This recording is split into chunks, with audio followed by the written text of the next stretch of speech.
என்னதான் நடக்குது உலகத்துல? மர்மமா இருக்குது. ஒண்ணுமே புரியல அப்படிங்கிறத பார்த்து தான் ஞாபகம் வருது. ஏன்னா நம்ம கடைசியா போட்ட பதிவுல சீஸ்ஃபயர் இருதரப்புலயும் அட்டாக் பண்ணத ஸ்டாப் பண்ணிட்டாங்க. இது போல விஷயங்கள நம்ம பார்த்திருப்போம். ஈரான் அடிச்சாங்க. முதல்ல இஸ்ரேல், அதுக்கப்புறம் ஈரான் அடிச்சாங்க இது போல. அது ஆக்சுவலா சீஸ்ஃபயரோட டைமிங் என்ன? அப்படிங்கிற ஒரு கேள்விகள் வருது. அதாவது 4 மணி ஈரானோட நேரப்படி 4 மணி வந்து பார்த்தீங்கன்னா, சீஸ்ஃபயரோட டைமிங். அதுக்கப்புறம் வந்து இஸ்ரேல் ஈரான அட்டாக் பண்ணக்கூடாது. ஸோ அதே போல வந்து பார்த்தீங்கன்னா, இஸ்ரேல் 4 மணியோட ஸ்டாப் பண்ணிட்டாங்க. அவங்களோட ஃபைட்டர் ஜெட்ஸ் அதுக்கப்புறமா ஈரான்லேருந்து வந்து பார்த்தீங்கன்னா போச்சு. கடைசி நிமிஷம் வரைக்கும் வந்து பார்த்தீங்கன்னா, இது போல ஃபைட்டர் ஜெட்ஸ் வந்து பார்த்தீங்கன்னா, அங்க இருந்துச்சு. அப்படிங்கிறது போல அ ஆராய்ச்சி அவர்கள் ஈரானோட ஃபாரின் மினிஸ்டர் அவர்கள் தரப்புலருந்து வரக்கூடிய போஸ்ட்லாம் பார்க்க முடிஞ்சது. அதாவது இவங்க 2 பேத்துக்குள்ள 1/2 அன் ஹவர் டைம் கேப் இருக்கும். ஸோ 3:30 நெனைக்கிறேன் இஸ்ரேலோட நேரப்படி. அடுத்தது வந்து பார்த்தீங்கன்னா, ஈரான். ஈரான் 7:30 மணியோட வந்து பார்த்தீங்கன்னா, ஸ்டாப் பண்ணிட்டாங்க. இஸ்ரேல அட்டாக் பண்றதுல. ஈரானோட டைம் படி சீஸ்ஃபயர் எஃபெக்ட் ஆகுது அப்படிங்கிறது போல ஈரானோட மீடியாக்கள் தரப்பு வந்து ரிப்போர்ட் ஆயிட்டு இருந்தது. இப்ப இரு தரப்புலயும் மாறி, மாறி அட்டாக் பண்ணியிருந்துருக்காங்க. அதாவது அ இஸ்ரேல்ல வந்து பார்த்தீங்கன்னா, அ பீர்ஷிபான்ற பகுதியில மக்கள் வாழும் குடியிருப்புல தாக்குதல் நடந்தது. இதனால 8 நபர்கள் கிட்ட இறந்துட்டாங்க அப்படிங்கிற செய்திகள நம்ம காலையிலேயே பார்த்திருப்போம். அது இன்கிரீஸ் ஆயிட்டு இருக்கு 20 நபர்கள் அப்படிங்கோல சொன்னாங்க. பட் ஆனா அது உறுதிப்படுத்தப்பட்ட தகவல் இல்ல. ஏன்னா மிஸ்ஸிங் இன் ஆக்ஷன் இது போலலாம் இருக்கு. ஒரு வீரர் இறந்திருக்காங்க அப்படிங்கிற ரிப்போர்ட்ஸ் வந்தது. அதுக்கப்புறம் அது கொஞ்சம் இன்கிரீஸ் ஆயிட்டு இருக்கு. இப்ப வரைக்கும் எக்ஸாக்ட்டா என்ன ஏதுங்கிற இழப்புகள் சொல்லல. ஆனா மக்கள் வாழும் குடியிருப்புல எப்படி ஈரான் அட்டாக் பண்ணாங்களோ அதுக்கு முன்னாடி இஸ்ரேலோட டர்ன்ல வந்து பார்த்தீங்கன்னா, இஸ்ரேல் அல்-பஹார் என்ற பகுதியில மக்கள் வாழும் குடியிருப்பு பகுதியில தாக்குதல் பண்ணாங்க. இதனால அங்கேயும் 33 நபர்கள் கிட்ட இறந்திருக்கலாம் அப்படிங்கிற ரிப்போர்ட்ஸ் வருது. ஏதாவது கன்ஃபார்ம் ஆச்சுனா அடுத்த பதிவுல பார்க்கலாம். அங்க இருக்கக்கூடிய நியூக்ளியர் சயின்டிஸ்ட்ட கொல்றதுக்காக, அசாசினேட் பண்றதுக்காக ஒரு டார்கெட்ட ஸ்ட்ரைக் பண்ணியிருக்காங்க. இதனால மக்கள் பெருமளவுல பாதிப்படைஞ்சிருக்காங்க. இது காலையில வீடியோ பதிவுகள் நம்ம பார்த்திருப்போம். இது போல விஷயங்கள்லாம் ஈரான்குள்ளேயும் நடந்திருக்கு, இஸ்ரேலுக்குள்ளேயும் நடந்திருக்கு. ப்ராப்பரான ரிப்போர்ட்ஸ் எதுவுமே வரல. ஃபைனலா வந்து பார்த்தீங்கன்னா, இப்போ கான்ஃப்ளிக்ட் ஹாட்டா இருக்கனால எக்ஸாக்ட்டான ரிசல்ட்ஸ் வராது. டைம் போக, போக இது இது போல இருக்கக்கூடிய டீட்டெயில்ஸ் வரும். இப்ப வரைக்கும் 12 நாள் பிரச்சனையில ஈரான்குள்ள இறந்து போன மக்கள், ஈரான் குடுக்கக்கூடிய தகவல் 610. இதே ஓப்பன் சோர்ஸ் மீடியாக்கள், இதே மேற்கு தரப்புல இருந்து கிளைம் பண்ணவங்கள, இது இஸ்ரேலுக்கு ஆதரவா இருக்கிறவங்களா பண்ணா 800 நபர்கள் இருக்கலாம் அப்படின்னு கூட சொல்றாங்க. இல்ல ராணுவ வீரர்கள், சிவிலியன்ஸ் இது போலலாம் இருக்கிறாங்க. ஆயிரக்கணக்கான இழப்புகள் வந்து பார்த்தீங்கன்னா, ஈரானுக்கு ஏற்படுத்திக்கிறோம் அப்படின்னு இஸ்ரேல் தரப்புல இருந்து கிளைம் பண்ணிருக்காங்க. ஆனா ஈரான் தரப்புல 610 பேர் இறந்திருக்காங்க அப்படின்னு கூட சொல்றாங்க. இதே வந்து இஸ்ரேல் எத்தன டெத் ரிப்போர்ட்னா, இஸ்ரேல் தரப்புன்னு சொல்றது 28 நபர்கள். அ ஈரான் தரப்புல ஈரானோட மீடியாக்கள் கிளைம் பண்றது வந்து அது பெருமளவுல இல்ல. இஸ்ரேல் தரப்புல ஏதாவது சொன்னா தான் ஏன்னா அஃபிஷியலா அவங்க தரப்புல ஏதாவது வந்ததுனா தான் எக்ஸாக்ட்டா தெரியும். மத்தபடி எதுவுமே தெரியாது. ஸோ உயிரிழப்புகள் சிவிலியன குறி வச்சது அப்படின்னு பார்த்தீங்கன்னா, இஸ்ரேல் தான் ஈரானுக்குள்ள பண்ணிக்கிறாங்க. ஈரான் இஸ்ரேலுக்குள்ள பண்ணல. ஸோ இதுல இருக்கக்கூடிய ஒரு விஷயம் இதுதான். ஏன்னா மிரட்டணும், பயமுறுத்தணும் அப்படிங்கிறத பார்த்தாங்க. பட் அது பெருமளவுல ஈரான் கிட்ட எடுபடல அப்படிங்கிறது மட்டும் இதுல இருந்து புரிஞ்சுக்க முடியுது. அது மட்டும் கிடையாது. இந்த சீஸ்ஃபயர்லாம் வந்து பார்த்தீங்கன்னா, லான்ச் 7 மணியோட முடிஞ்சிருச்சு. ஆனா அதுக்கப்புறம் வந்து பார்த்தீங்கன்னா, எஃபெக்ட்ல வந்துருச்சுன்னு நம்புனதுக்கு அப்புறமும், ஈரான் தரப்புலருந்து ஒரு மிசைல லான்ச் பண்ணி விட்டுருந்தாங்க. ஸோ அந்த லான்ச் பண்ணக்கூடிய மிசைல், அது வந்து பார்த்தீங்கன்னா, சீஸ்ஃபயர் வயலேட் ஆயிருச்சு. அதாவது 7, 6ன்னு வச்சுக்கலாமா எக்ஸாக்ட்டா. ஸோ அந்த டைம்ல வந்து பார்த்தீங்கன்னா, சீஸ்ஃபயர் வயலேட் ஆயிருச்சு அப்படின்னு கூட சொல்லிட்டு இருந்தாங்க. அத இன்டர்செப்ட் பண்ணிட்டாங்க. எந்த ஒரு டேமேஜோ எதுவுமே இல்ல.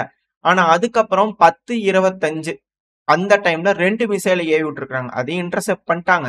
பட் ஆனா அதுக்கப்புறம் தான் வந்து பார்த்தீங்கன்னா, மிக பெரும் குழப்பங்கள் வெடிக்க ஆரம்பிச்சிருக்கு. 7 மணி, 7:20, 7:30 இதோட முடிஞ்சிருக்கணும். ஆனா காலையில 7 மணிக்கு அப்புறம் ஈரான் ஒரு மிசைல ஏவி விட்டுருக்காங்க. 7:06க்கு. ஸோ அத வந்து இன்டர்செப்ட் பண்ணிட்டாங்க. அதுவே ஒரு சீஸ்ஃபயர் வயலேஷன் அப்படின்னு கூட சொன்னாங்க. அதுக்கு அடுத்தது வந்து பார்த்தீங்கன்னா, 10:25க்கு வந்து பார்த்தீங்கன்னா, 2 மிசைல் வந்துருச்சு. இது எல்லாமே இஸ்ரேலோட நேரப்படி. ஓகேங்களா? ஸோ ஈரானுக்கு அப்ப 7:30 இருக்கும். இஸ்ரேலுக்கு வந்து பார்த்தீங்கன்னா 7 இருக்கும். இந்த 1/2 அன் ஹவர் டைம் கேப் வந்து இருக்கு.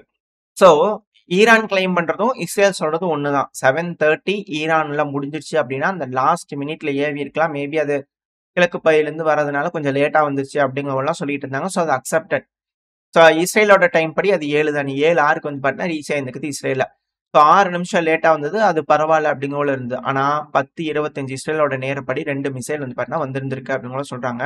இத இன்டர்செப்ட் பண்ணிட்டாங்க அப்டிங்கிற வீடியோ பதிவுகள் இது எல்லாமே வருது. டேமேஜோ இல்ல எந்த ஒரு கேஷுவாலிட்டீஸோ எதுவுமே இல்ல அப்படிங்கிறவங்களும் அவங்க தரப்பு ஸ்டேட்மெண்ட் வந்திருக்கு. ஆனா, ஈரான் ஏவிட்டாங்க, சீஸ்ஃபயர் வயலேட் பண்ணிட்டாங்க அப்படிங்கிறது போல இஸ்ரேல் தரப்புல இருந்து கோவம் அடைஞ்சிட்டு இருக்கும்போது, ஈரானோட IRIB இது மேல தாக்குதல் பண்ணியிருந்தாங்களே இஸ்ரேல. ஸோ இப்ப அவங்க என்ன சொன்னாங்கன்னா, நாங்களே எந்த மிசைல் லான்ச் பண்ணல அப்படிங்கிறத அவங்க தரப்புல இருந்து டினை பண்ணியிருந்தாங்க. பட் ஆனா ஈரான் தான் லான்ச் பண்ணாங்க அப்படிங்கிறது போல இஸ்ரேல் தரப்புல இருந்து கோவப்பட்டதுக்கு அப்புறமா இஸ்ரேல் போர் விமானங்களை வந்து பாத்தீங்கன்னா தூக்கிட்டு கிளம்பிட்டு போயிட்டாங்க திருப்பி ஈரானுக்கு. ஸோ விமானங்கள் போதுனோடனே ட்ரம்ப் அவர்கள் வந்து பாத்தீங்கன்னா கோவப்பட ஆரம்பிச்சிட்டாரு. அதாவது வரலாறு நம்ம சொல்றோம். வேர்ல்டு வார் 1 எப்படி நடந்துன்னு சொன்னோம் இல்லையா? ஸோ அது போல வரலாறு எழுதிக்கணும். ட்ரம்ப் அவர்களுக்கு வந்து பாத்தீங்கன்னா ஒரே கோபம். உடனே நெத்தன்யாஹு அவர்களுக்கு ஃபோன் பண்ணிக்கிறாரு. ஃபோன் எடுக்க வேணாம், ஒயர கழட்டி விடப்பா அப்படிங்கிறது போல சொல்லியிருப்பாங்க போல இருக்குது. கழட்டுறதுக்கு முன்னாடி ஃபோன் கனெக்ட் ஆயிடுச்சு. அவ்வளவுதான் முடிஞ்சிச்சு. ட்ரம்ப் அவர்கள் ஆத்திரமா என்னப்பா பண்ணிட்டு இருக்க, சீஸ்ஃபயர் வயலேட் ஆகுது அப்படிங்கிறது போல வந்து பாத்தீங்கன்னா கடுமையான கோபத்துல வந்து பாத்தீங்கன்னா பயங்கர ஆங்கிரி. இதை நீங்க பாத்தீங்கன்னாலே ஆங்கிரி கிராண்டின் இல்ல, பயங்கரமா ஆங்கிரி கிராண்ட்பா. பயங்கரமா வந்து பாத்தீங்கன்னா கோவப்பட்டிருக்கிறாரு ட்ரம்ப் அவர்கள் நெத்தன்யாகு அவர்கள் கிட்ட. ஸோ அதனால வந்து போஸ்ட் போட்டிருக்காரு. ட்ரூத்ல வந்து போஸ்டும் போட்டார். போன்ல பேசினாரா இல்லையா, முதல்ல போஸ்டும் போட்டார். இஸ்ரேல் குண்டுகளை போடாத, ஸ்டாப் பண்ணு, மேஜரான வயலேஷன் ஆகி போயிரும், உன் பைலட்ஸ் எல்லாம் வீட்டுக்கு கூட்டிட்டு வா அப்படிங்கிறத வந்து பாத்தீங்கன்னா ஒரு போஸ்ட் போறார். அதுக்கப்புறம் அவர் இன்னொரு போஸ்டிங் போட்டார். இஸ்ரேல் வந்து ஈரானை அட்டாக் பண்ண மாட்டாங்க, இந்த பிளைன்ஸ் எல்லாம் வந்து பாத்தீங்கன்னா திரும்பி வந்துரும், இஸ்ரேலுக்கே வந்துரும், இது வந்து ஒரு ஃப்ரெண்ட்லி ஒரு மாதிரி தான், இரு நாடுகளுக்கும் இப்ப பிரச்சனை முடிஞ்சிருச்சுல, ஸோ அதனால சும்மா போய் எட்டி பார்த்துட்டு டாட்டா அப்படிங்கிற காமிச்சிட்டு வந்திருக்காங்க. எப்படி சீனா அடிக்கடி தைவானுக்குள்ள போய் டாட்டா சொல்லிட்டு வராங்க. ஸோ அதே போல டாட்டா தான் சீஸ் ஃபயர் எஃபெக்ட்ல தான் இருக்குது, எல்லார் அட்டென்ஷனுக்கும் நன்றி அப்படிங்கிற ட்ரம்ப் அவர்கள் தரப்பு இன்னொரு போஸ்ட் வந்திருந்தது. ஆனா குண்டுகள் எல்லாம் கட்டிட்டு விமானங்கள் போயாச்சு, ஈரானுக்குள்ள போயாச்சு. சும்மா வருவாங்களா? இல்ல நாங்க ஒன்னே ஒன்று போட்டுக்கிறோங்க அப்படிங்கிறத கேட்டிருப்பாங்க போல இருக்குது. ஈரான் கிட்டயும் பேசியிருப்பாங்க போல தெரியுது. ஈரான் சரி ஒரு காலி இடம் இருக்குது, அங்க வேணா போட்டுப்போ அப்படிங்கிற சொல்லியிருப்பாங்க போல தெரியுது. ஏன்னா ஈரான் தரப்பு ஏன்னா சைட்ல ஒரு இமேஜ் லோட் ஆயிருக்கும். ஸோ இங்க வந்து பாத்தீங்கன்னா ஒரு ரேடார் இருந்தது, அந்த ரேடார் மேல நாங்க போட்டுட்டோம், குண்டு வெடிப்பு நடந்திருக்கு பாருங்க. செகண்டரி டிட்டனேஷன்லாம் இஸ்ரேல் போட்டு எந்த ஒரு இடத்துலயும் பெருசா செகண்டரி டிட்டனேஷன் இருந்தது இந்த மலைப்பகுதி அந்த ஏரியால இனிஷியல் ஸ்டேஜ் ஆஃப் கான்ஃபிளிக்ட்ல வந்து பாத்தீங்கன்னா இருந்துச்சு. அதுக்கப்புறம் ஈரான் ரிட்டாலியேட் பண்ணதுக்கு அப்புறத்துல இருந்து இந்த மாதிரி ஒரு கரும் புகை வரும், அது போலதான் இருந்தது. பெரும் அளவுல சேதங்கள் இழப்புகள் அப்படிங்கிறதெல்லாம் இருந்ததா அப்படிங்கிற சந்தேகம் தான். ஏன்னா டீகைஸ் தான் பெருமளவுல வீடியோ பதிவுகள்லாம் பார்க்க முடிஞ்சது. ஈரான் தரப்பு வந்து ரிலீஸ் பண்ணாங்க, லான்ச்சர்ஸே டீகைஸா வச்சிருந்தாங்க. அப்படி லான்ச்சர்ஸ் எல்லாம் அட்டாக் பண்ணியிருந்தாங்கன்னா ஈரான் தரப்பு வந்து மிசைல்ஸ் எல்லாம் லான்ச் பண்ணிருக்க முடியாது, இவங்க காட்டுற தோரணையில அட்டாக் பண்ணியிருந்தாங்கன்னா. இதே எப்படியோ பெருமளவுல பத்திரப்படுத்தி சேஃப் பண்ணியிருப்பாங்க ஈரான் அப்படிங்கிறதுக்கு மாற்று கருத்துல. இது போல வந்து பாத்தீங்கன்னா கொண்டு போய் ஒரு இடத்துல நாங்க சிம்பாலிக்கா ஒரு அட்டாக்ல வந்து பண்ணிட்டு வந்துடும் அப்படிங்கிற ஒரு இடத்துல வந்து பாத்தீங்கன்னா குண்டுகளை போட்டுக்கிறாங்க. சரி ஓகே, இப்போ ஒரு இடம் வேணும்ல, அந்த இடத்துல கொண்டு போய் குண்டை போட்டாங்களா. இப்ப அந்த இடம் எது அப்படின்னா ஈரானோட கேபிட்டல் தெஹ்ரான் இருக்குல்லையா, அதோட வடக்கு பகுதியில் இருக்கிற பல்போசார் ஏர்பேஸ்ல வந்து பாத்தீங்கன்னா ஒரு அட்டாக் நடந்திருக்காங்க. ஒரு ரேடார் யூனிட் இருந்தது, அது மேல நாங்க தாக்குதல் பண்ணிட்டோம், ஐடிஎஃப் தரப்பு வந்து ரிப்போர்ட் வருது. பட் ஆனா ஒரு காலி இடம் நம்ம பார்க்கும்போதே தெரியுது. ஒரு அட்டாக் வந்து பாத்தீங்கன்னா அந்த இடத்துல இஸ்ரேல் தரப்பு வந்து ஈரானுக்குள்ள பண்ணிட்டு போயிட்டாங்க. ஸோ சீஸ் ஃபயர் வயலேஷன்ங்கிறது இரு தரப்புலையும் பண்ணிக்கிறீங்க, இதுக்கப்புறம் எதுவுமே வேண்டாம், ஸ்டாப் பண்ணிக்கலாம் அப்படிங்கிறது போல கடுமையான கண்டனங்கள் இரு பார்ட்டிஸ்க்கும், ஈரானுக்கும் சரி இஸ்ரேலுக்கும் சரி. வார்னிங் வந்து பாத்தீங்கன்னா ட்ரம்ப் அவர்கள் தரப்பு வந்து போயிருக்குது. அதுக்கப்புறமா நெத்தன்யாகு அவர்கள் தரப்புல இருந்து பிரஸ் ஆஃபீஸ் மீட் நடக்கும் இல்லையா, ஸோ அந்த டைம்ல இருந்து அவங்க என்ன சொல்லிக்கிறாங்கன்னா ட்ரம்ப் அவர்கள் வந்து அப்ரிஷியேட் பண்ணிக்கிறாரு, நீங்க உங்களோட கோல்ஸ் எல்லாமே முடிச்சுட்டீங்க, ஈரானுக்குள்ள என்னெல்லாம் செய்யணும்னு நினைச்சீங்களோ எல்லாத்தையுமே நீங்க க்ளோஸ் பண்ணிட்டீங்க, ஸோ அதனால இந்த பிரச்சனையை முடிச்சிருங்க, எங்க ஸ்டெபிலிட்டி வேணும், சீஸ் ஃபயரை ஃபாலோ பண்ணுங்க அப்படிங்கிறது போல ட்ரம்ப் அவர்கள் சொல்லியிருக்கிறார். அப்படிங்கிறது போல வந்து பார்த்தீங்கன்னா நெத்தன்யாகு அவர்களோட ஸ்டேட்மெண்ட்ல இருந்து வர ஆரம்பிச்சு. முன்னாடி சீஸ் ஃபயர் அக்செப்ட் பண்ணலன்னு சொல்லியிருந்தோம் இல்லையா, ஸோ அதுக்கப்புறமா இவங்க அக்செப்ட் பண்ணிக்கிறாங்க. இது நடந்ததுக்கு அப்புறமா ட்ரம்ப் அவர்களுக்கு வந்து பாத்தீங்கன்னா நோபல் பிரைஸ் நாமினேஷன் வந்து பாத்தீங்கன்னா அமெரிக்கா சைட்ல அந்த செனட் சபைட்ல இருந்தே வந்துருச்சு. இப்போ முதல்ல பாகிஸ்தான் நோபல் பிரைஸ் கொடுங்கப்பா அப்படிங்கிறத சொல்லியிருந்தாங்க. அடுத்த நாள் கண்டனம் தெரிவிச்சிருந்தாங்க, அது வேற. இப்போ வந்து பாத்தீங்கன்னா ட்ரம்ப் அவர்களுக்கு அமெரிக்கால இருந்தே ஒரு பிரைஸ் கொடுத்துருங்கப்பா அப்படிங்கிறத வந்து பார்த்தீங்கன்னா அவங்க தரப்புன்னு சொல்லிக்கிறாங்க. ரெண்டாவது ட்ரம்ப் அவர்களுக்கு இதுல என்ன கிடைச்சது அப்படின்னா ஈரான் இதுக்கப்புறம் எப்பவுமே நியூக்ளியர் ஃபெசிலிட்டிஸை ரீபில்ட் பண்ணவே மாட்டாங்க அப்படிங்கிறத ட்ரூத்ல வந்து பாத்தீங்கன்னா ஒரு போஸ்டா போட்டிருந்துருக்கிறார். இதுல யாரு ஜெயிச்சா யாரு தோத்தா அப்படிங்கிற விஷயங்கள்லாம் லைனா பார்க்கும்போது தெரியும். ஆனா இப்போதைக்கு ஈரான் வந்து பாத்தீங்கன்னா எக்லாக் ஸ்கொயர்ல வந்து பாத்தீங்கன்னா தெஹ்ரான்ல இருக்கக்கூடிய ஒரு இது, அந்த பகுதியில வந்து பாத்தீங்கன்னா வெக்டரி பரேடா கண்டக்ட் பண்ணிக்கிறாங்க, ஜெயிச்சிட்டோம் அப்படிங்கிறது போல. ரெண்டாவது மசூத் பெசஸ்கியான் அவர்கள் ஈரானோட அதிபர் இருப்பார் இல்லையா, இப்ப அவர் தரப்புல இருந்து ஸ்டேட்மெண்ட் என்ன வந்திருக்குன்னா தோத்துட்டாங்க, அவங்களோட அப்ஜெக்டிவ் எதையுமே அவங்களால அச்சீவ் பண்ண முடியல, ஆனா அவங்க தோல்விக்கு அதிகப்படியான விலை கொடுத்துருக்காங்க அப்படிங்கிற அவர் தரப்புன்னு ஸ்டேட்மெண்ட் இருக்கு. அது மட்டும் இல்லாம நாங்க பேசுறதுக்கும் தயாரா இருக்கோம், அட் சேம் டைம் எங்களோட ரைட்ஸை டிஃபெண்ட் பண்றதுக்கு நாங்க ரெடியா இருக்கோம், நெகோசியேஷன் டேபிள்ல பேசலாம் அப்படிங்கிறது போல ஈரானோட அதிபர் தரப்புல இருந்து ஸ்டேட்மெண்ட் வந்திருக்கு. அது மட்டும் இல்லாம ஈரானோட அதிபரான மசூத் பெசஸ்கியான் அவர்கள் யுஏஇயோட அதிபர் ரூலரும் அவர் தான். முகமது பின் ஜயத் அவர்கள் இருக்கா இல்லையா, ஸோ அவர் கூட வந்து பார்த்தீங்கன்னா ஃபோனில் கால் பண்ணி பேசியிருந்துக்கிறாங்க. இந்த ரீஜியனில் ஸ்டெபிலிட்டி அப்புறம் கோஆப்ரேஷன் இந்த கான்வர்சேஷனை எது கட்டுவார்னா, ஏன்னா இன்னும் 2-3 பேர்த்துக்கிட்ட பேசிக்கிறாரு. இதில் என்னன்னா இந்த ரீஜியனில் இருக்கக்கூடிய ஸ்டெபிலிட்டி கோஆப்ரேஷன் இது எல்லாத்தையும் நம்மளுக்குள்ள பேசிக்கலாம் வித்தவுட் ஃபாரின் இன்டர்ஃபியரன்ஸ். இதுதான் இங்க இருக்கக்கூடிய ஹைலைட்டு. அமெரிக்காவோட தலையீடு லிட்ரலா ஃபாரின் இன்டர்ஃபியரன்ஸ் அப்படின்னா இந்த மிடில் ஈஸ்ட் இருக்கக்கூடிய சவுதி, யுஏஇ, கத்தார், பெஹ்ரைன் இவங்கலாம் அமெரிக்காவோட இன்ஃப்ளூயன்ஸ் இருக்கு. ஸோ இப்போ ஈரான் என்ன சொல்றாங்கன்னா ஃபாரின் இன்டர்ஃபியரன்ஸ் இல்லாம நம்மளுக்குள்ள உறவுகள் மெயின்டைன் பண்ணிக்கலாம் அப்படிங்கிறது போல போன்ல பேசியிருக்காருன்னா ஈரானை வழிக்கு கொண்டு வர வைக்கிறதுக்கு அமெரிக்கா முடியல, அவங்க தோத்துட்டாங்களா அப்படின்ற கேள்விகள் இங்க வர ஆரம்பிச்சிருக்கு. அது மட்டும் இல்லாம இஸ்ரேலோட சீஃப் ஆஃப் ஜெனரல் ஸ்டாஃப் அவர்கள் இருக்கா இல்லையா, இஎல் ஜமீர் அவர்கள், அவரு தரப்பு வந்து என்ன ஸ்டேட்மெண்ட் வந்திருக்குன்னா வார் வந்து இன்னுமே முடியல. இஸ்ரேலோட சீஃப் ஆஃப் டிஃபென்ஸ் ஸ்டாஃப் இருப்பா இல்லையா, அவர் போருங்கிறது இன்னுமே முடியல. ஈரானுக்கு எகெயின்ஸ்டான கேம்பெயின் வந்து கண்டிப்பா தொடரும். புது ஃபேஸ்குள்ள நம்ம என்டர் ஆகும், அதுல எந்த ஒரு மாற்றமும் இருக்காது. ஆனா இப்போதைக்கு மிக முக்கியமான ஒரு விஷயம் அப்படின்னா காசா.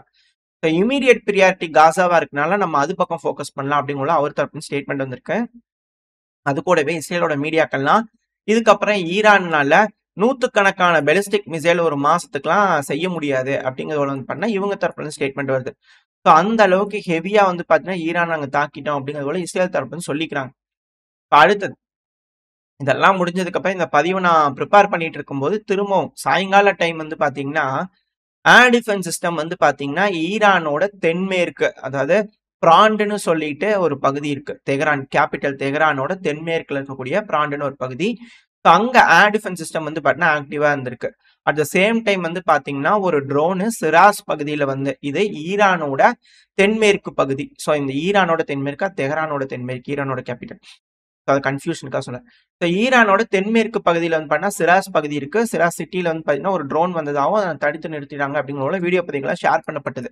அதுக்கப்புறமா மீடியாக்கள் ரிப்போர்ட்ல இருந்து என்ன வந்ததுன்னா இது ஒரு false alarm, air defence system எப்படி இருக்கு அப்படிங்கிறத டெஸ்ட் பண்றதுக்காக நாங்க இதை செஞ்சோம் அப்படிங்கிற சொல்லிக்கிறாங்க. ஸோ ஏர் டிஃபென்ஸ் சிஸ்டம்லாம் ப்ராப்பரா ஒர்க் ஆகுது, அது டவுன் எல்லாம் ஆகல. ஏன்னா கடைசி நிமிஷம் வரைக்கும் ஈரானோட ஏர் டிஃபென்ஸ் சிஸ்டம்ங்கிறது ஆக்டிவா தான் இருந்திருக்கு.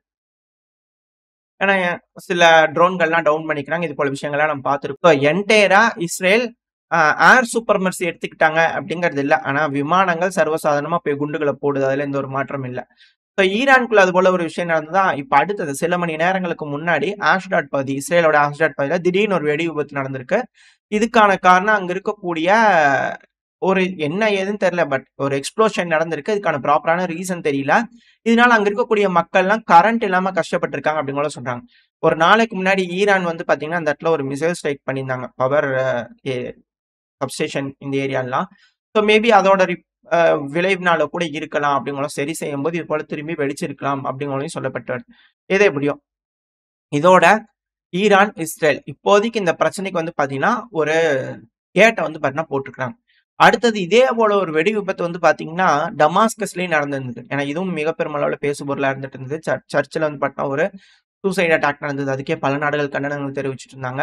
அல் மசியா அப்படின்ற ஒரு பகுதியில வந்து பாத்தீங்கன்னா திடீர்னு வெடி விபத்து நடந்திருக்கு.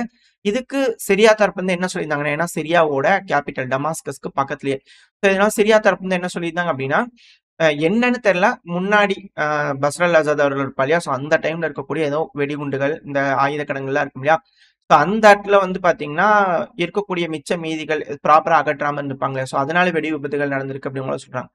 ஸோ யுத்த பூமியா இருக்கு அப்படின்னா அங்க மக்கள் வாழ்றாங்கன்னா இது போல சேதாரங்கள் சிக்கல் பெருமளவில் இருக்கும் அப்படிங்கிற மாற்று கருத்துல. ஏன்னா ஈரான் இஸ்ரேல் மேல பொதுமக்கள் வாழும் பகுதியிலாம் இது போல அதிக அளவுல குண்டுகளோட உதிரிபாங்கள்லாம் விழுந்திருக்காங்க. ப்ராப்பரா ரெடி பண்றதுக்கே இன்னும் சில வாரங்கள்லாம் ஆகும் அப்படிங்கிற சொல்றாங்க. இதெல்லாம் செஞ்சு இதெல்லாம் ரெக்கவர் ஆகிறதுக்கே சில மாசங்கள் ஆகும் இஸ்ரேலுக்கு. ஸோ இது போல ப்ராப்பரா செஞ்சுட்டாங்கன்னா இது போல விபத்துகள்லாம் நடக்காது, இல்லைன்னா இது போல விபத்துகள் தொடர்ந்து நடக்கும் அப்படிங்கிற சொல்லப்பட்டு வருது. எது எப்படியோ இப்போ ஈரான் ஜெயிச்சிட்டாங்களா இல்லையா, இஸ்ரேல் ஜெயிச்சிட்டாங்களா இல்லையா, இதுக்கான துல்லியமான தகவல் நம்ம தெரிஞ்சுக்கணும் அப்படின்னா ஒரு விஷயத்த தெரிஞ்சுக்கலாம். அமெரிக்காவோட ஃபெடரல் ரிசர்வ் சேர் மெம்பர் இருப்பாங்க இல்லையா, ஜெரோம் போவெல் அவர்கள். ஸோ அவர் தரப்புல இருந்து இதுக்கப்புறம் பேங்கர்ஸுக்கு வந்து ஃப்ரீயா நாங்க வந்து அலோவ் பண்ணிடுறோம், இந்த கிரிப்டோ ஆக்டிவிட்டிஸ்லாம் நீங்க கண்டக்ட் பண்ணிக்கலாம், நாங்க தலையீடு பண்ண மாட்டோம் அப்படிங்கிற இவங்க தரப்புல இருந்து ஸ்டேட்மெண்ட் வருது. இது மிக முக்கியமான ஸ்டேட்மெண்ட். ஏன்னா கிரிப்டோ அப்படிங்கிறது வந்து பாத்தீங்கன்னா கிரிப்டோ கரன்சிங்கிறது இப்போ உங்களால முடியும் அப்படின்னா நீங்க செஞ்சிடலாம். ஒரு புது கரன்சிய உருவாக்கிடலாம். ஸோ அந்த கரன்சிய நீங்க ப்ரமோட் பண்றீங்க அப்படின்னா, அந்த கரன்சிய பல நபர்களும் வாங்க ஆரம்பிச்சுருவாங்க. நார்மலா சொல்ல வரேன். இந்த கிரிப்டோ கரன்சி பல கரன்சிஸ் இருக்கு. ஒரு நாடுகளும் தனித்தனியா கரன்சிஸ் வச்சிருக்காங்க. ரஷ்யாக்கு தனியா கரன்சிஸ் இருக்கு. ஏன் துருவா அவர்கள் டெலகிராம் சேனல்ல அவருக்கு தனியா ஒரு கரன்சி இருக்கு. ஸோ இன்வெஸ்ட் பண்ணலாம் கரன்சிஸ்ல. அது போக ஆல்ரெடி டிஃபால்ட்டா பல கரன்சிஸ் இருக்கு. பல நாடுகள் பல கரன்சிஸ் யூஸ் பண்ணிருக்காங்க. இப்போ பேங்கர்ஸ் அத பண்ணலாம் அப்படின்னா, யா இத ட்ராக் பண்ண முடியாது. கண்காணிக்க முடியாது. கட்டுப்படுத்த முடியாது. இதுதான் இதுல இருக்கக்கூடிய விஷயம். அமெரிக்காவோட பவர்ங்கிறது அவங்களோட ராணுவமோ, இல்ல அவங்க கிட்ட இருக்கக்கூடிய ஆயுதங்களோ, இல்ல அணு ஆயுதமோலாம் கிடையாது. அவங்களோட பவர்ங்கிறது வந்து பாத்தீங்கன்னா, அவங்களோட ரூபாய். ஏன்னா, அவங்களோட டாலர வந்து அவங்க ஏற்றுமதி, இறக்குமதி பண்ணிட்டு இருக்காங்க. அவங்களோட பணத்தையே வர்த்தகம் பண்ணிட்டு இருந்தாங்க. அதுதான் அவங்க கிட்ட இருக்கக்கூடிய மிக பெரும் பிளஸ் பாயிண்ட். இப்ப அந்த கிரிப்டோ கரன்சிய வந்து பாத்தீங்கன்னா, அந்த இடத்துல கொண்டு வராங்க. பேங்கர்ஸ் மத்தியில கொண்டு வராங்கன்னா, மக்கள் டாலர விட டாலருக்கு நிகரா அங்க இருக்கக்கூடிய மக்கள் கிரிப்டோ கரன்சிஸ அதிகமா வாங்குவாங்க. ட்ரம்ப் அவர்களோட இதே வந்து நிறுவனமே வந்து பார்த்தீங்கன்னா, ட்ரம்ப் அவர்களுக்குன்னே ஒரு நிறுவனமா மாறிட்டாரு அவரு இப்போ. அவருக்கு கீழ கம்பெனி ட்ரம்ப் ஃபேமிலி வந்து பார்த்தீங்கன்னா, கிரிப்டோ கரன்சி வச்சிருக்காங்க. பாகிஸ்தான்ல வந்து பார்த்தீங்கன்னா, அத ப்ரமோட் பண்ணிட்டு இருக்காங்க. பாகிஸ்தானும் அதிக அளவுல இந்த காயின் பேஸ் ஸோ அந்த இடத்துலலாம் வாங்கிட்டு இருக்காங்க அப்படிங்கிறத சொல்லிட்டு இருந்தோம். அந்த செய்திகள நம்ம பார்த்திருப்போம். ட்ரம்ப் அவர்களோட கிரிப்டோ கரன்சி அதிக அளவுல யூஸ் பண்றாங்கன்னு. பல நாடுகளுக்கும் ஆதிக்கம் செலுத்தக்கூடிய நாடுகள்லாம் கிரிப்டோ கரன்சிஸ் அவங்க முதலீடு பண்றாங்க. ஒரு உதாரணத்துக்கு சொல்றேனே, யூடியூப் இருக்கு. நம்ம யூடியூப் வச்சிருக்கோம். இதுக்கு மேல டாலர் இல்லைங்க. எங்ககிட்ட கிரிப்டோ கரன்சி தான் இருக்கு. நாங்க இதத்தான் தருவோம் அப்படிங்கிறது போல நம்மகிட்ட குடுத்தாங்கன்னா, நம்ம அத வச்சுட்டு என்ன பண்றது? அப்படிங்கிற கேள்வி வருது இல்லையா? ஒரு உதாரணத்துக்காக சொல்ல வரேன். ஸோ அவங்களோட டாலர் இதுக்கு மேல மதிப்பு இழக்கப் போகுதா? அதுக்காக இது போல ஆக்டிவிட்டீஸ்ல ஈடுபடுறாங்களா? அப்படின்ற கேள்விகள் வருது. ஒன்ஸ் டாலர் வீழ்ச்சியை நோக்கி போகுதுன்னா, இப்ப இருக்கக்கூடிய சூழ்நிலைகள் எதுவுமே அவங்களுக்கு ஃபேவரா இல்ல அப்படிங்கிறது மட்டும் புரிஞ்சுக்க முடியுது. ஏன்னா ஸ்லோவாக்கியால ராபர்ட் ஃபிக்கோ அவர்களை எலிமினேட் பண்ண ட்ரை பண்ணாங்க. முடியல. செர்பியால ஊகிக் அவர்களை எலிமினேட் பண்ண ட்ரை பண்ணாங்க. முடியல. அங்க புரட்சி ஏகப்பட்ட விஷயம் நடந்து முடியல. ரஷ்யால ரஷ்ய அதிபரான விளாடிமிர் புட்டின் அவர்களை ரெஜிம் சேஞ்ச் பண்ண ட்ரை பண்ணாங்க. முடியல. ஆட்சி கவிழ்ப்புக்கு தான் பெருமளவு ட்ரை பண்ணாங்க. முடியல. மக்கள் ஒற்றுமையா இருந்துட்டாங்க. ரொமேனியால ஜெயிச்சிட்டாங்க. அமெரிக்கா அவங்களுக்கு வேணுங்கிற நபரை இன்ஸ்டால் பண்ணிட்டாங்க. ஜார்ஜகஸ் அவர்கள் போயிட்டார். ஜார்ஜியால ஆட்சி கவிழ்ப்பு ட்ரை பண்ணாங்க. முடியல. துருக்கியில ஆட்சி கவிழ்ப்பு ட்ரை பண்ணாங்க. முடியல. ஈரான்ல ஆட்சி கவிழ்ப்பு ட்ரை பண்ணாங்க. முடியல. மக்கள் இருக்கக்கூடிய கவர்மெண்ட்டுக்கு ஃபேவரா மாறிட்டாங்க. ஸோ இது போல எந்த ஒரு விஷயமே வந்து பாத்தீங்கன்னா, சில இடங்கள்ல அவங்க ஜெயிச்சிருக்காங்க. பட் இந்த ரொமேனியா இது போல சொல்றேன். இருந்தாலுமே போதிய அளவுக்கான சப்போர்ட் அவங்களுக்கு கிடைக்கல. ஸோ அதனாலதான் இவங்க கிரிப்டோக்குள்ள போறாங்களா அப்படின்ற கேள்விகள் வருது. ஸோ ஒன்ஸ் கிரிப்டோக்குள்ள போக ஆரம்பிச்சிட்டாங்கன்னா, புது கரன்சிஸ் பிரிக்ஸ் வந்து பாத்தீங்கன்னா இவால்வ் ஆக போகுது அப்படிங்கிறது மட்டும் புரிஞ்சுக்க முடியுது. ஸோ பிரிக்ஸ் வந்துருச்சு, பிரிக்ஸ் கரன்சிஸ் வந்துருச்சு, பிரிக்ஸ் நாடுகளோட கரன்சிஸ் யூஸ் பண்றாங்கன்னா, இப்ப நமக்குள்ள கிரிப்டோஸ வந்து சர்க்குலேட் பண்ணி விட்டாங்கன்னா, நம்ம நாட்டுக்கு எப்படி வரி வரும்? நம்ம நாடு எப்படி நம்மள கட்டுப்படுத்துவாங்க? அப்படிங்கிற கேள்விகள்லாம் இருக்கு. ஸோ இது போல கேம் பிளே இதுக்கப்புறம் அடுத்த ஃபெயில் சேஃப் ஆப்ஷனுக்கு அமெரிக்கா போயிட்டாங்க. ஸோ இந்த செய்திய வச்சு நம்ம புரிஞ்சுக்கலாம். இந்த ஈரான், இஸ்ரேல் பிரச்சனையில அமெரிக்கா ஜெயிச்சிருச்சா? தோத்துருச்சான்னு. ஏன்னா டாலர்ல இருந்து பின்வாங்குறாங்க அப்படின்னா, ஓகே. புரிஞ்சுக்கலாம். என்ன நடக்க போகுதுன்னு சொல்லிட்டு. அது மட்டும் இல்லாம, ட்ரம்ப் அவர்கள் வந்து பார்த்தீங்கன்னா, இப்ப நாட்டோ சம்மிட்டுக்கு வேற போயிருக்காரு. நெதர்லாந்துக்கு போயாச்சு. அங்க இருக்கக்கூடிய ராஜாவோட அரண்மனையில வந்து பார்த்தீங்கன்னா, போப்பா அப்படின்னு சொல்லிட்டு அவர் இருந்தாலும் ஆச்சரியப்படுறதுக்கு இல்ல. பட் இருந்தாலும் ராஜா அரண்மனையில வந்து பார்த்தா அவர் இருக்காரு. ஆ இருக்க போற இந்த நாட்டோ சம்மிட் வந்து பண்ணா நடக்க போகுது. ஈரான இந்நேரத்துக்கு வழிக்கு கொண்டு வந்திருக்கணும். ரெஜிம் சேஞ்ச் மாத்தியிருக்கணும். அந்த இடத்துல அவங்களுக்கு பிடிச்ச மாரி ஃபேவரான ஒரு நபர் இருந்திருந்தாருன்னா, ரஷ்யா அழுத்தம் கொடுத்து ஃபுல் ஃபோர்ஸ்ல இறங்கியிருக்கலாம். இப்ப எதுவும் முடியாது. ஸோ நாட்டோ சம்மிட்ல உக்ரைனுக்கு ஆதரவா என்ன முடிவுகள் எடுக்க போறாங்க? இதே போல இந்த ரஷ்யா, உக்ரைன் பிரச்சனையும் கூடிய சீக்கிரத்துல முடிவுக்கு வந்துருமா? என்ன ஏதுங்கிறத வெயிட் பண்ணி பார்ப்போம். இந்த நாட்டோ சம்மிட் தான் அடுத்த ஹைலைட்டா வந்து பாத்தீங்கன்னா, பலராலும் பார்க்கப்பட்டுக்கிட்டு இருக்கு. இந்த நாட்டோ சம்மிட்டோட முடிவு என்னவா இருக்குன்றத தெரிஞ்சுக்கிட்டு, ஈரானுக்கு என்ன நிலைமை? ஈரான் ஜெயிச்சுதா இல்லையான்றத முழு மூச்சா வந்து பாத்தீங்கன்னா கன்ஃபார்ம் பண்ணிக்கலாம். ஸோ அதுக்கு முன்னாடி இத பத்தி நம்ம பேசிக்கலாம். இதுக்கு ஆதரவா அப்படி, அதுக்கு ஆதரவா இப்படி, இரு நாடுகளுக்கு ஆதரவா நம்ம என்ன வேணாலும் பேசிக்கலாம். பட் ஆனா மெயினான விஷயங்கள் இதுக்கு பின்னாடி நடக்கக்கூடிய காய்கள் வச்சு பார்க்கும்போது, என்ன நடக்க போகுது? ஏது நடக்க போகுது? அப்படிங்கிறத வெயிட் பண்ணி பார்த்தரலாம். இப்போ ட்ரம்ப் அவர்களே வந்து பண்ணா தூக்கிடலாமா? ஏன்னா, ஒருவேளை இஸ்ரேலுக்கு, ஈரானுக்கு பிரச்சனை பெருசாகி லார்ஜ் ஸ்கேல் போர் வருது அப்படின்னா, ட்ரம்ப் அவர்கள் இம்பீச்சே பண்ணிடலாம் அப்படிங்கிற ஒரு மூவ்மெண்ட்லாம் வந்து பார்த்தீங்கன்னா, செனட் சபையில கொண்டு வரதுக்கு ட்ரை பண்ணிக்கிறாங்க. எல்லாமே ஃபெயில் சேஃப் ஆப்ஷனுக்காக. ஏன்னா, அந்த அளவுக்கு ரிஸ்க் அமெரிக்கா எடுக்குறாங்க. அதான் இதுல நான் சொல்ல வரேன். இப்ப வந்து பாத்தீங்கன்னா, ட்ரம்ப் அவர்கள் சீஸ் ஃபயர் கொண்டு வந்துட்டாரு. இரு நாடுகளையும் வந்து பாத்தீங்கன்னா கட்டுப்படுத்திட்டாரு இல்லையா? ஸோ அதனால எப்படி அது பாஸ் ஆகும்? ட்ரஸ்ட் இன் ட்ரம்ப் அப்படிங்கிற காலையில இருந்தே பிஆர் டீம்ல வேலை செஞ்சுட்டு இருந்தாங்க இல்லையா? இப்போ வந்து பாத்தீங்கன்னா டெமோக்ராட்ஸா வந்து பாத்தீங்கன்னா ட்ரம்ப் அவர்களுக்கு ஆதரவா ஓட்டு போட்டுக்கிறாங்களே அப்படிங்கிற இருக்கு. வெறும் 79 நபர்கள் தான் இவர் துரத்தி விட்டுருங்க முதல் அதிபர் பதவியில் தான் அப்படிங்கிற ஓட்டு போட்டிருக்காங்க. ஸோ இந்த மோஷன் ஃபெயில் ஆயிடுச்சு. ஸோ ட்ரம்ப் அவர்களை இம்பீச் பண்ண முடியல. ஸோ ட்ரம்ப் அவர்கள் தான் இப்போதைக்கு அமெரிக்காவோட அதிபரா இருக்க போறாரு. இப்போ நாட்டோ சம்மிட்டுக்காக போயிருக்காரு. ஸோ ஓரளவுக்கான தகவல்கள் இந்த பதிவுல பார்த்திருப்போம்னு நினைக்கிறேன். இதோட இந்த பதிவு நான் முடிச்சுக்கலாம். இந்த பதிவு பத்தி நீங்க என்ன நினைக்கிறீங்க? உங்களோட கருத்துக்கள் என்ன அப்படிங்கறது கமெண்ட் செக்ஷன்ல சொல்லுங்க. இந்த பதிவு நல்லா இருக்கும்ன்ற நம்பிக்கையில அடுத்த பதிவுல உங்களை சந்திக்கிறேன். அது வரைக்கும் ஸ்டே சேஃப். பை.